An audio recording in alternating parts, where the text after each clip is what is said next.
Hello and welcome to A Bettor Morning, presented by Rival Fantasy. I'm Heather Klein. Rival Fantasy is the all-in-one fantasy sports platform. Let's welcome today's panel. Award-winning host, the fantasy exec, Corey Parson. Host of Her Story in the Making, Britt's Fantasy Blitz and co-host of Lightning Round, Britt Flynn.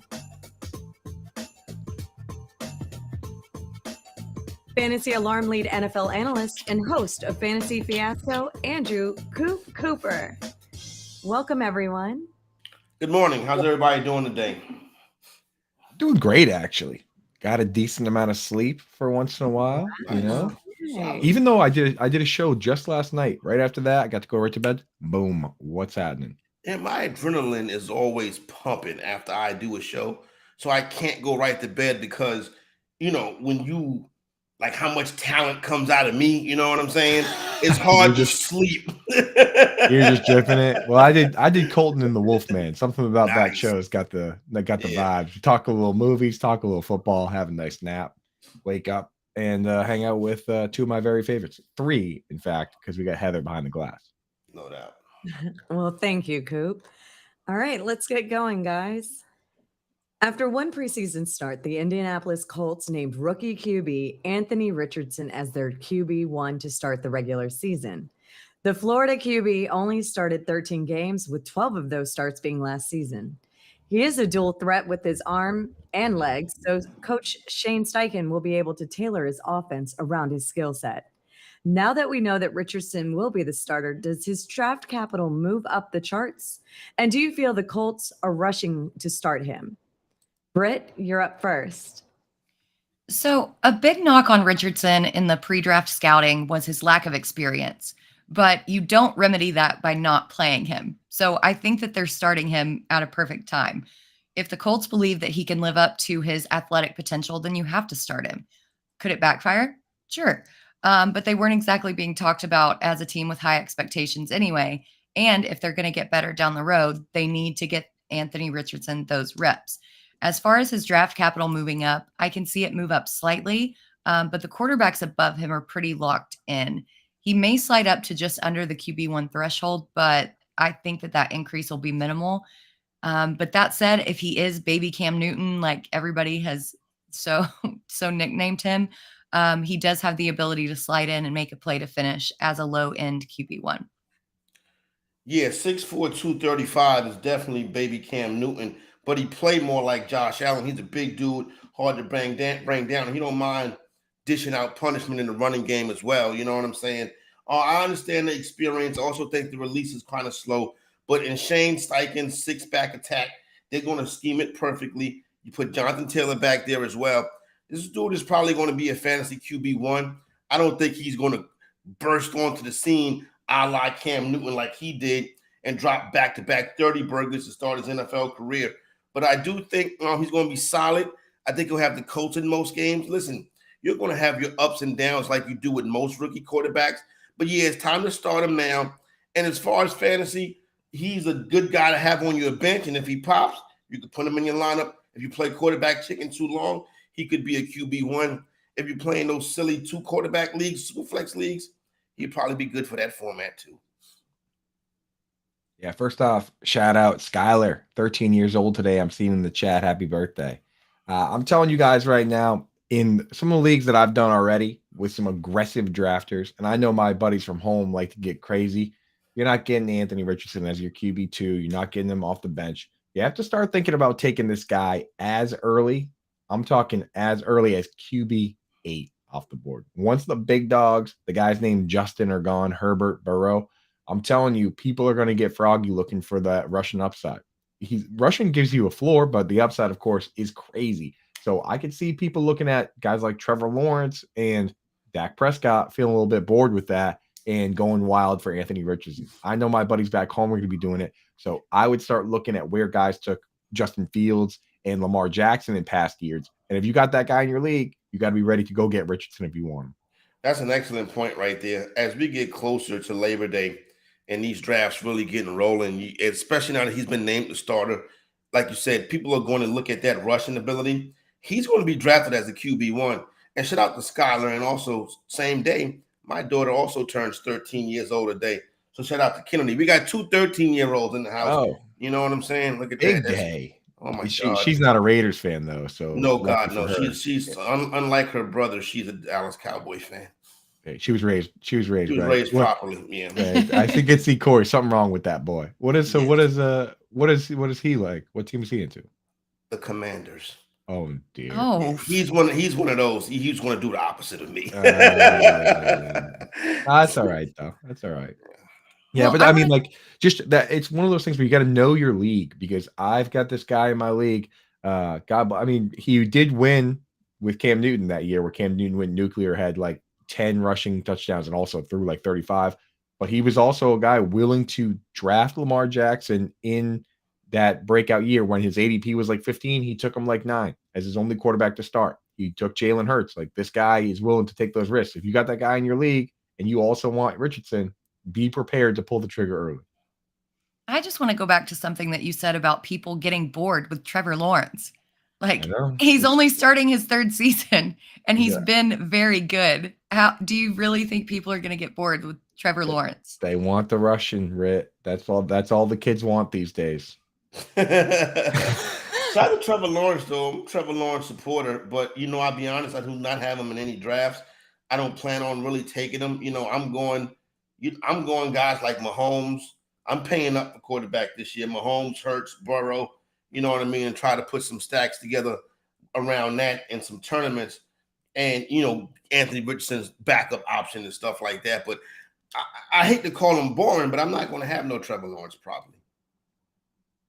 Well, that's y'all's loss. Show league. We're here to get you ready for your fantasy football draft. Start a free 7-day trial of Fantasy Alarm's All-Pro subscription and get the Fantasy Football Draft Guide and cheat sheet free. Go to fantasyalarm.com/draft.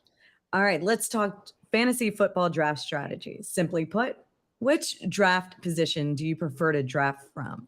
Corey, what's your thoughts on that? Well, every season when you start to do your research, you'll find a spot where you like the way that your teams come out. Now, getting into these random mock drafts and these random fantasies leagues, you never know what spot you're going to get in a snake draft. So I've been drafting at the top of the draft a lot lately, and I don't like it. But I did yesterday draft from the back end of the draft. And I think that people are sleeping on Devontae Adams. And he is starting to go around 2.3, 2.4. This is the dude that had 180 targets from Derek Carr last year. Now, and he only caught 100 passes. Now he's got a guy who knows this offense. You know how talented Devontae Adams is. So the closer I can get to that back end, so I can come out firing with somebody and with a CeeDee Lamb or a Kelsey or St. Brown or not Kelsey, St. Brown or Adams. So I'm trying to get to that back end of the first round. I think that's where the magic happens this year. Love the Devontae Adams call, but where I like to pick first, I just took the best player, man. If you want Christian McCaffrey, get him. If you want Justin Jefferson, get him. And here's the thing about the last pick. People like saying that they like picking at the end to get 2 studs. You can get 2 studs at the other swing, but it's increasingly getting grosser and grosser in the 3rd round. And you look around, guys like Ramondre Stevenson, Breece Hall, taking big hits with the signings.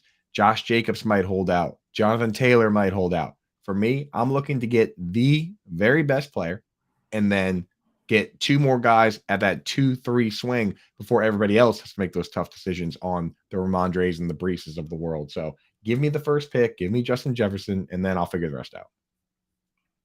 Yeah, I don't really care where I draft. I think that I can make an adjustment wherever.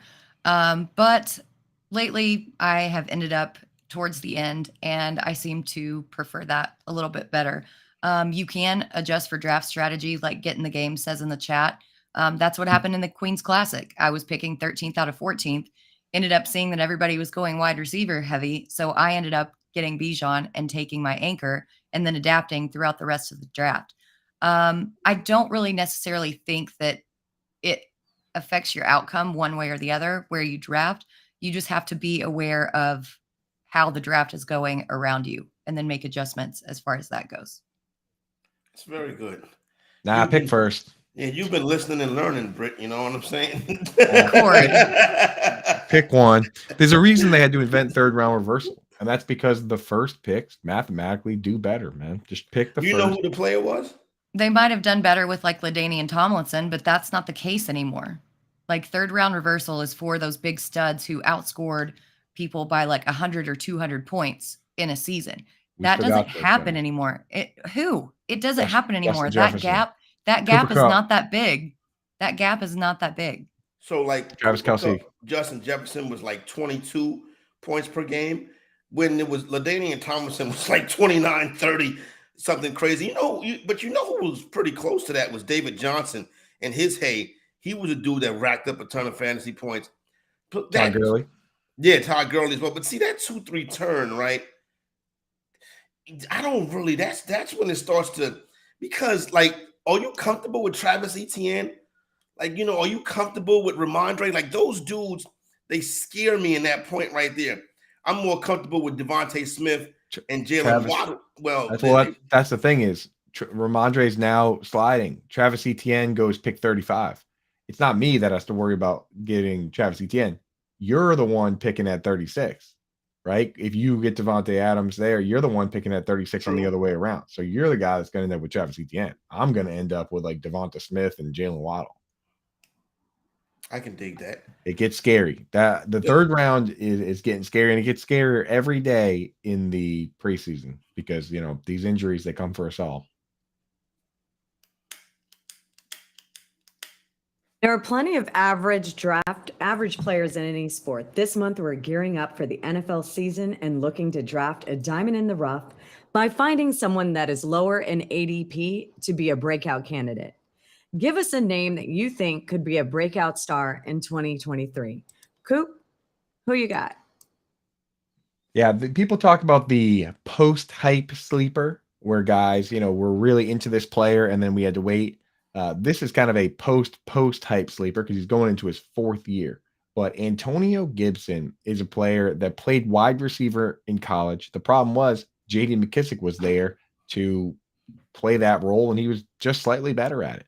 But this year, J.D. McKissic is gone. Brian Robinson is the early down back that really doesn't soak up targets at all. And Eric Bieniemy comes over from the Chiefs, where he just gave a 30-plus-year-old Jerick McKinnon 71 targets. If Gibson can get those targets and maintain at least a little bit of the rushing he had last year, it's Gibson to the moon, baby. So I'm in. Fourth year Gibson, sign me up. I love it, Coop. You've been listening. I'm not trying to do the commander train Is that here. what we're doing now? But a name that I can't get away from is Jahan Dotson. He's really been building some chemistry with Sam Howell that we've seen in the preseason. And while Terry McLaurin typically runs those long vertical routes, Dotson tends to run the shorter, more intermediate routes, which is more suited for Howell's arm. Last year, his yards per route run was only 1.5, which ranked 60th. And he really did have a nose for the end zone. Before he got hurt early last season, he had 4 touchdowns through 4 games. I mean, what we're seeing in the preseason, he looks to be just as good, if not better, this season. The Commanders are also likely going to play from behind a lot in their games this year and be forced to throw. And while McLaurin is going to draw that tight coverage, it's going to open Dotson up for more of those negative game script targets. And as wide receiver 39, he's a smash. Yeah, I like both those players this year too. So I actually like the Commanders to make the playoffs. I'll save that for next segment. But you're looking at this draft board, the dude going right behind him. I've mentioned him before, Jackson Smith and Jigba. I think that Seahawks offense is going to be pretty tough to deal with this year. And this kid right here is a dynamic wide receiver. And you can start to see a little bit of DK Metcalf's yard per catch drop. This guy right here can come in and have a big role right from the start. Quentin Johnson with the Chargers also is a guy that can have a big role right from the start, especially the way Keenan Allen and Mike Williams find a way to land on the injury report. Brandon Cooks is due for a breakout in Dallas, even though I think Dallas is going to be running the ball a lot.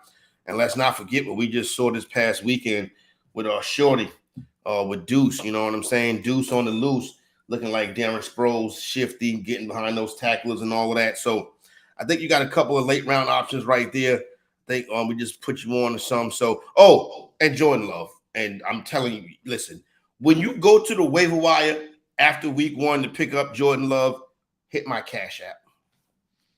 Classic fantasy exact move right there.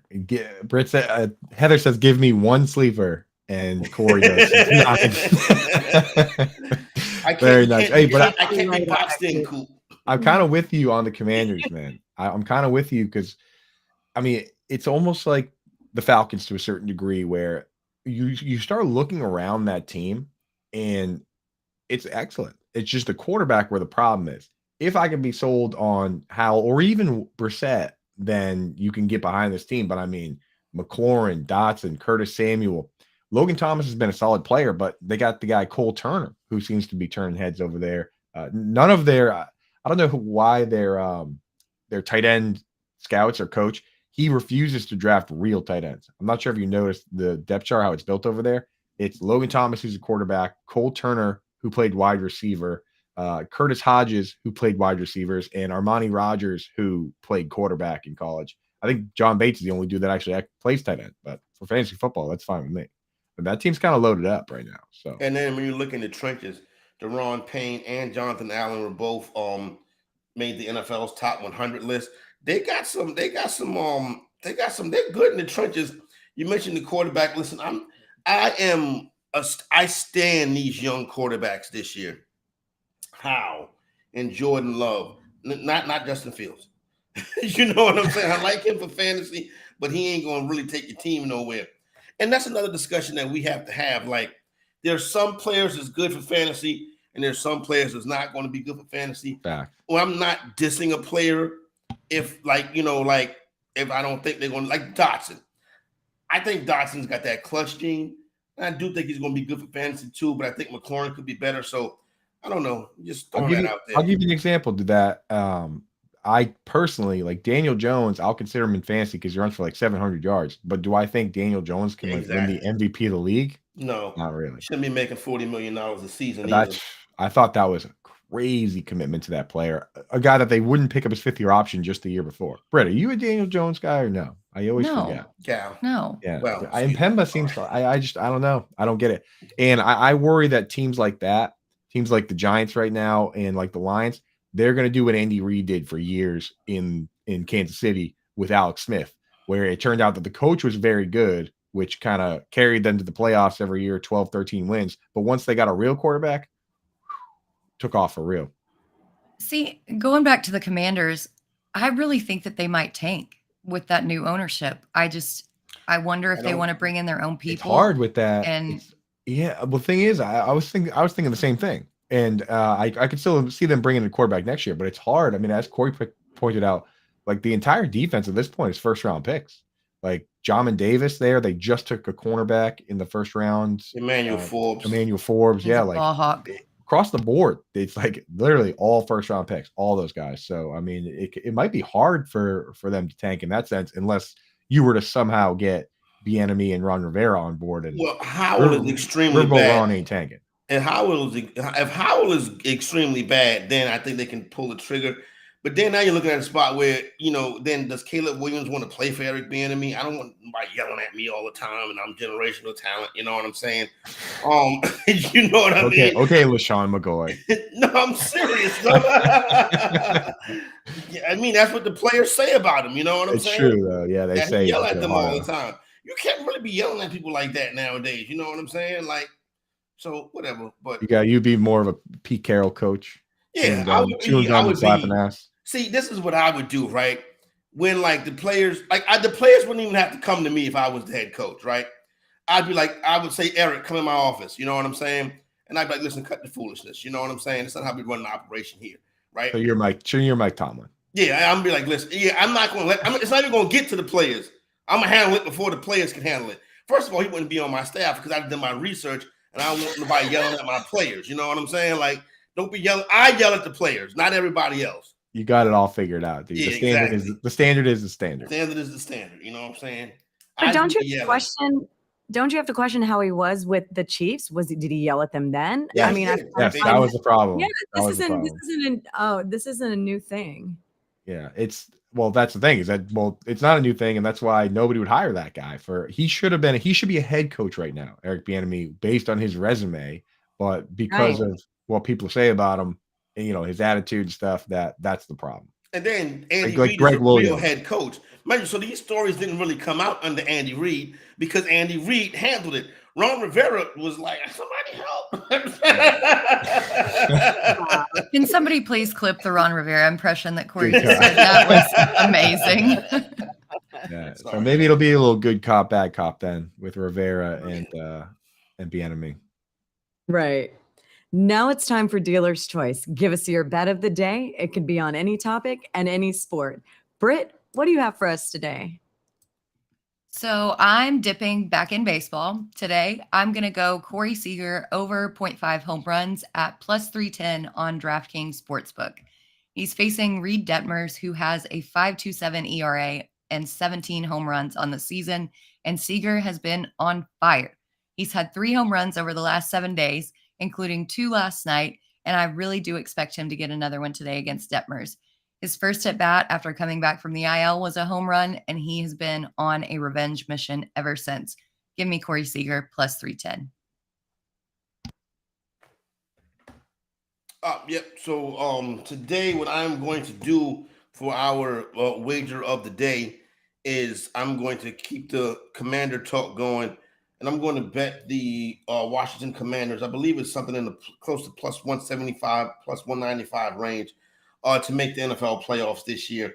I don't think Ron Rivera is great, but I do think the team can withstand it. I think Howell will get it done enough. I think they can manage him properly to get it done enough to get the team over the hump.